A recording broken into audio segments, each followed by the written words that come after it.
राना साहब, पहले भी तो कई दफ़ा ऐसे मौके आए हैं कि इस जमात पर पाबंदी लगने के लिए तमाम चीज़ें जो है मुकम्मल कर ली गई थी। अब एक मरतबा फिर से हम देख रहे हैं, ये जो टाइमिंग हमें नज़र आ रही है इनके एहतजाज की, फिर वफाक की तरफ से, पंजाब की तरफ से हमें क्लियर पॉलिसी भी नज़र आ गई है कि अमन व अमान ख़राब करने की इजाज़त नहीं दी जाएगी।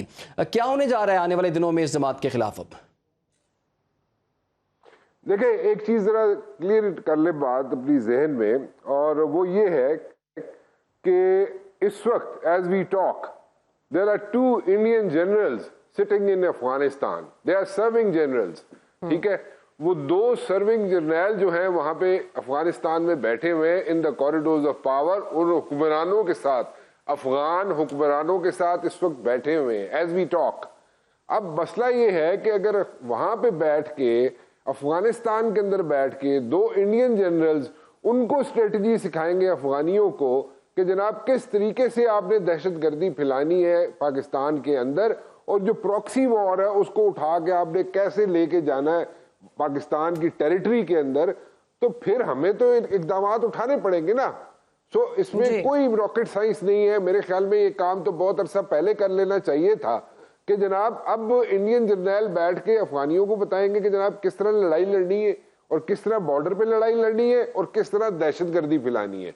और भाई इंडियन जनरल्स जो हैं उनकी तो स्ट्रेटजी जो है, उनकी मिलिट्री स्ट्रेटजी जो है वो तो ऑलरेडी पिट चुकी है, और वो 4 दिनों में हमने देख लिया है कि उनके पास कौन सी मिलिट्री स्ट्रेटजी है। They have nothing to offer.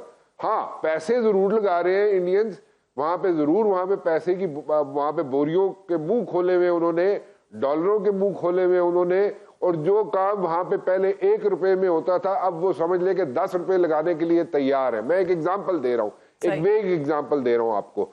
So they are pumping in so much of money over there just because कि किसी ना किसी तरीके से पाकिस्तान के अंदर दहशतगर्दी फैली रहे, यहाँ पे फैलाते रहे, और कॉन्टिन्यूसली एंगेज करके रखे जनाब बॉर्डर्स पे। अच्छा राना साहब ये जो है ना, कल इशारा भी हमने देखा, आपने बात बिल्कुल दुरुस्त की है। कल वफाकी वज़रा ने जब प्रेस कॉन्फ्रेंस की और वज़ीर दाखिला ने कहा कि ये हर पिछले 1-2 महीने से 15 दिनों के बाद कोई ना कोई बड़ा एहतजाज हमें देखने को मिल रहा है, और वो कहते हैं इसके पीछे कोई रीज़न है। तो आप भी जो इशारा फरमा रहे हैं, तो क्या इस एहतजाज के पीछे कोई खास रीजंस थी जो कि स्टेट को पता चल चुकी हैं? इससे बहुत ज्यादा चीजें आगे भी हैं।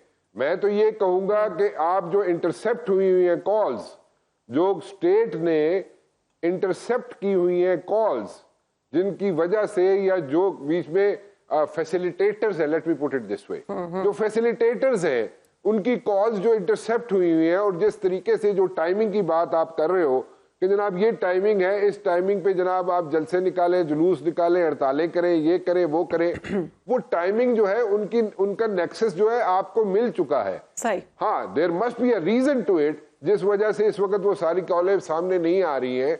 प्रोबेबली कोई बड़ी मछली को हाथ डालना होगा। आपका ये तो कहना है, इन शॉर्ट, लेकिन हमारे पास एविडेंस है। इन शॉर्ट आपका ये कहना है कि अफगानिस्तान में तो उनकी फंडिंग की गई है, पाकिस्तान में भी भारत की जानिब से फंडिंग की गई है, उसके बाद के सारे मामला शुरू हुए हैं।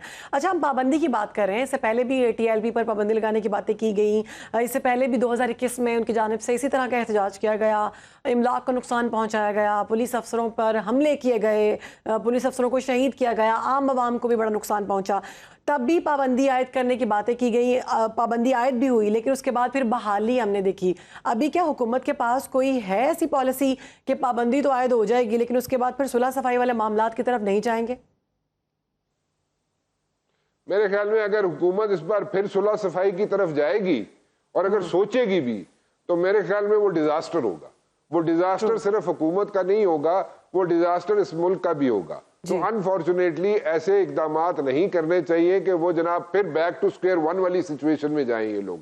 तो बैक टू स्क्वायर वन वाली सिचुएशन में मत जाएं।